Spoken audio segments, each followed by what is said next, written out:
Okay, so if you pay any attention to detail like I do, the first thing that you'll notice about these models is the proportions are all sorts of off. I only have two examples placed down here, but legitimately every single detail on these models is out of proportion or inaccurate. The problems are not just within these locomotives either, they are the same throughout the entire line of Alco's TrainzForge has released. Here's a list of everything wrong with these models. The footboards and related metal is way too thick. The pilot is too wide and squat for the prototype.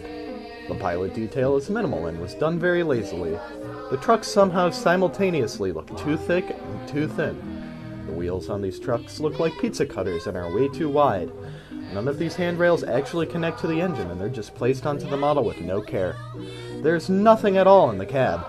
The cab was also bizarrely rendered with a light source inside the cab to light it up for whatever reason.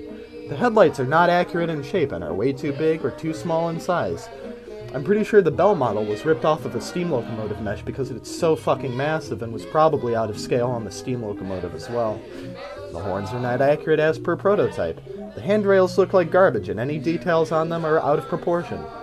And underbody details are minimal at best and non-existent at worst. This is an afterthought after I was looking at the model closer. And it appears that they didn't model the flanges or the traction motors for these trucks. So, this is another afterthought, and upon closer inspection of the locomotive, I found out that the handrails in some spots are actually floating, as seen here. And it's not just on the one locomotive either, it's on both of the locomotives. And I don't understand.